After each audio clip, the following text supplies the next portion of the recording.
Let's go.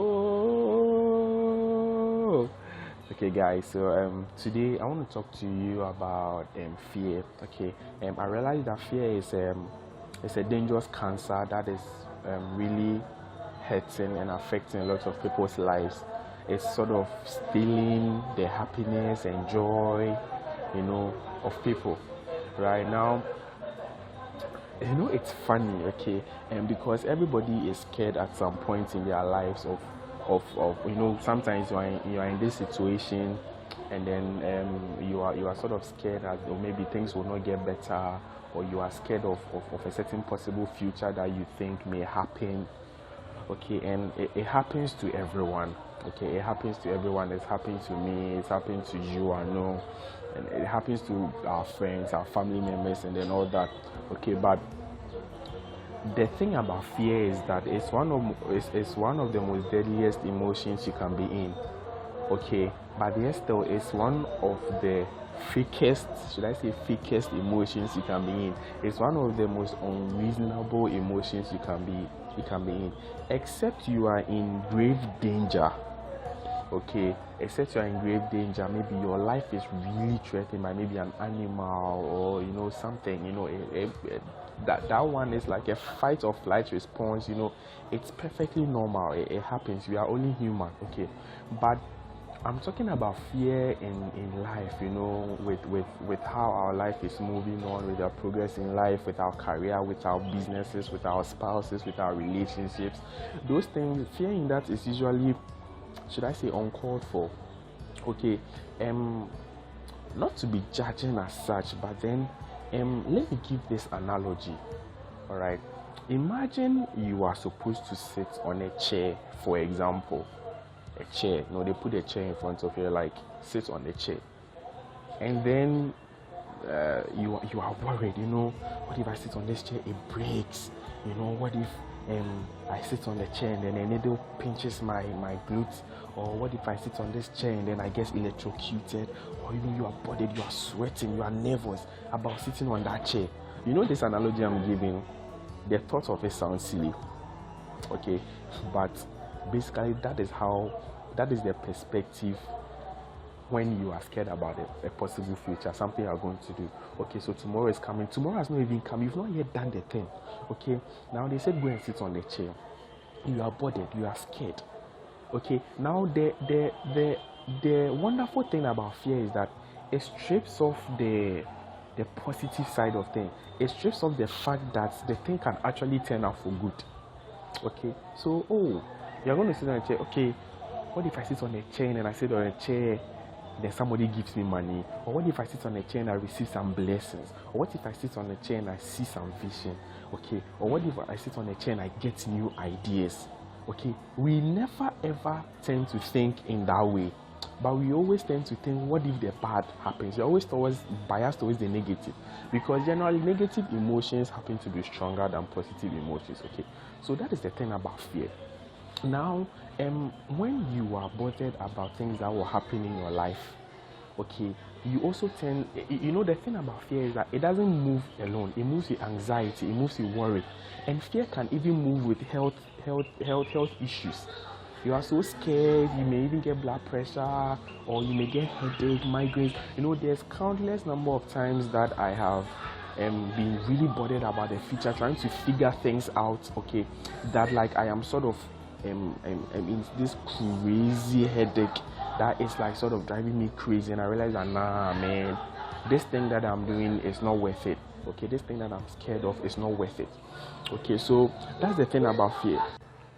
you know the other thing about fear is that it sort of strips away the joy of the present, or like your life in the present. Okay, because you are so bothered about the future, you are so bothered about what will happen. Okay, that, like, you're not thinking right. Probably there's even some good things going on in your life that you are not focused about. You are not able to be gratitude. Massive. You're not able to be grateful for the for the ongoing things in your life. Okay, and that is very, very, very unnecessary. Okay, now I even remember the story of Jacob and Esau. Right now, Jacob asked his servants, at the point that Jacob was ready to meet Esau, Jacob asked his messengers to go and talk to Esau and then tell him that he was come to meet him, and then he hopes that he has found favor in his eyes. And then Jacob's messengers came back and then told Jacob that, oh, they met his brother Esau coming back with like 400 of men, and then leading 400 men and coming towards him. And all of a sudden, Jacob was scared.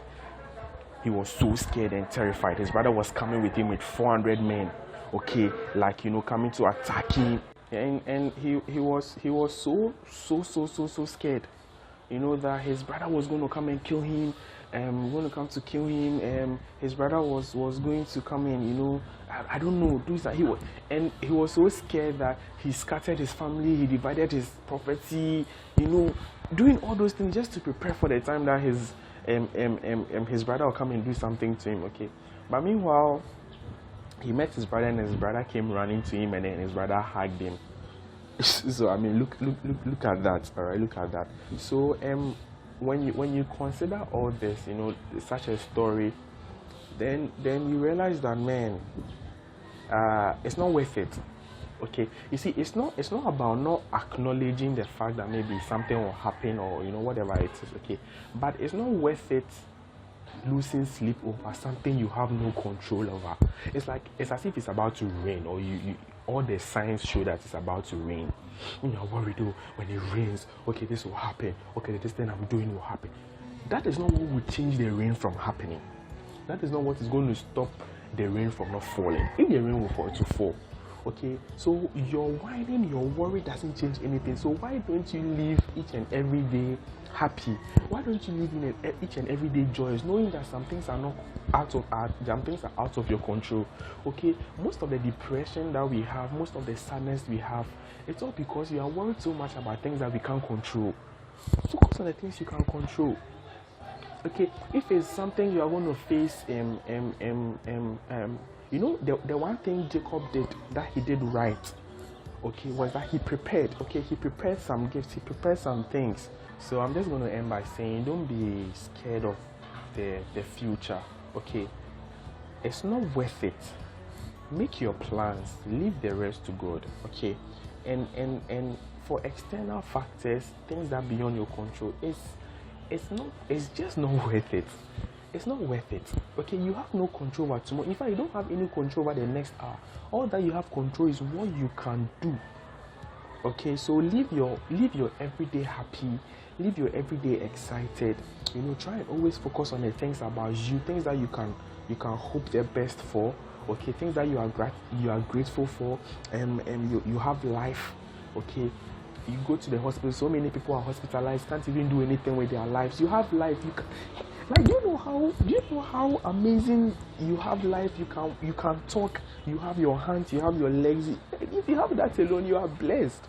Okay, so and that alone gives us hope of a better future. Okay, so fear, anxiety, it's not worth it, and it's stripping away all your joy in life, all your joy. Depression, whether things will work out and all those things, it's not worth it. Okay, so this morning, this is what I have to tell you, and I hope that this message could help someone, and so it could help you as well. So if it did, share it with someone, like, comment, subscribe. Tell me what you think. Tell me, let's get interactive about the things going on. Okay, let's talk about it. Okay, and I'm forever willing to discuss things with you, to talk with you on that level. Okay, so yeah, thank you very much for staying tuned and watching to the end of this video. Okay, stay blessed. Peace out.